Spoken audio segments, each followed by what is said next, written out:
Girl, I have notes. If during this video you see me looking down, it's because she's there. I'm so ready to talk about this topic because it hits so close to home for me. All of us were parented. Some of us by biological adults in our lives and others by society at large. And sometimes you realize that during this healing journey that you may not have had the best teachings or the best guidance on how to navigate your life. However, here's a secret. You can reparent yourself. Hi my loves, welcome or welcome back to my channel. I'm Duchess and I teach you how to love yourself while also learning how to love myself. What does reparenting yourself really mean? Reparenting yourself literally involves nurturing your inner child and addressing your emotional and unmet childhood needs to promote healing and personal growth. So the term reparenting yourself was coined in the late 1960s by Jackie Lee Schiff. Don't know if that's how you pronounce her name. So let's dive into today's word. Schiff. So Jackie developed this term reparenting yourself as a form of therapy based on the transactional analysis theory, which basically is where you are taught how to alter your ego state or your unconscious mind as a way to solve emotional problems. This entire term was dubbed as total regression parenting, and it was claimed to be so successful that it was used for patients that were diagnosed with schizophrenia and were shown to be improving using this method. This term became so popular back in the 1960s that from this form of therapy, everyone else who was in the field or studying it would have become so enamored by it that they may have tried it out and as a result would have come up with their own application to the theory or with their own theories. Reparenting is literally considered a form of psychotherapy due to its many success. So remember when I said that there were so many therapists that became inspired by this form of therapy that they decided to go on to create their own application of it? One of the many applications that came from this theory was coined by Muriel James, and this person came up with the term self-reparenting. So this was a scientific approach that helped individuals fulfill their own emotional and physical needs that were not met in childhood. As opposed to going to a therapist, you're doing it on your own. So this helped them address things such as attention, security, finances, emotional regulation. That's why you find that some persons walking around today have a really hard time regulating their emotions, and oftentimes when you have conversations with persons and you're trying to find out why is it that this person acts the way that they do, and they say something to the extent of, well, this is how I grew up, this is how I was raised, my mother never hugged me as a child, my father left when I was 6. It's taking into consideration all of that and understanding that, okay, this, if I keep on going down this path, this is going to cause me to not be able to have good relationships in the future, whether it be good friendships, whether it be good relationships with like my employers or employees or in intimate partner relationships. So you can use this method, which is self-reparenting, which is you now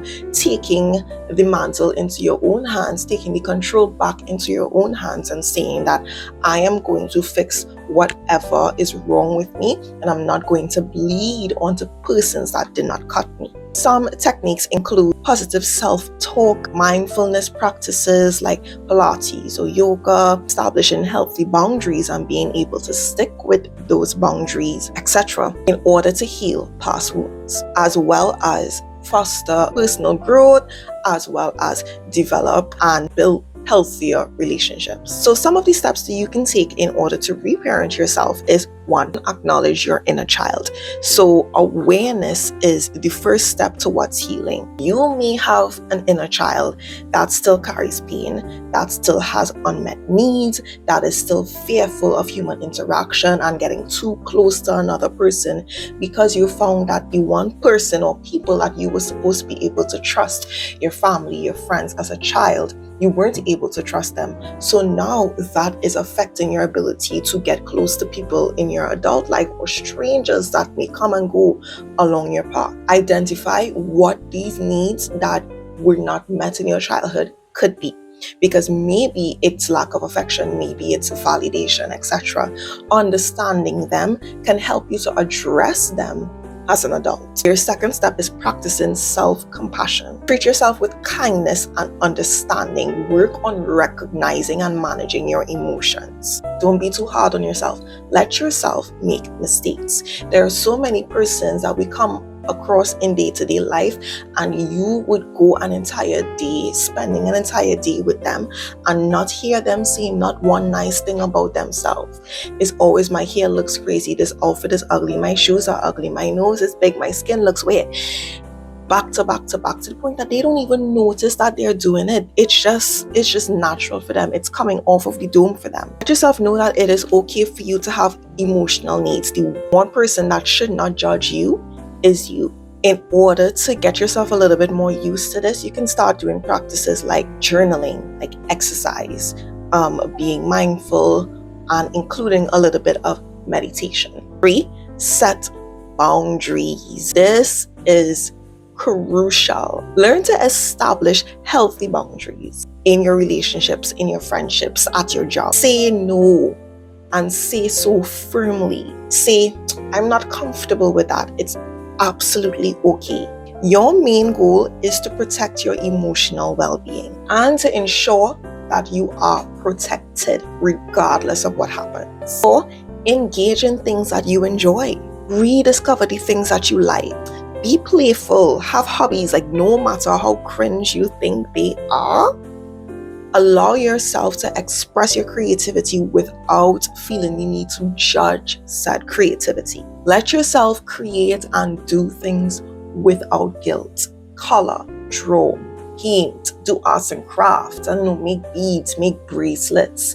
Learn how to do your nails, learn how to do your hair. Play in makeup just because. You don't have to be going anyway. Just play in your makeup. Do whatever floats your boat. 5, create a self-care routine. Self-care could be so many things. If you're like me, you probably like skincare and body care and all things that smell nice and look pretty. You might like to read books. You might like to light a candle. You might like to listen to classical music or whatever music you like. Self-care could also be meditation, a nature walk where you touch grass and you allow yourself to feel grounded.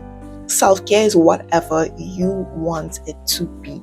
Do these things, do them often. And 6, seek professional support. I know this is the topic of this video is about self-reparenting, but if indeed you are not making any progress trying it on your own, it is okay for you to reach out to someone. There are so many numbers you can call. There are so many spaces you can find yourself in. Get a therapist, talk to your school or your college counselor.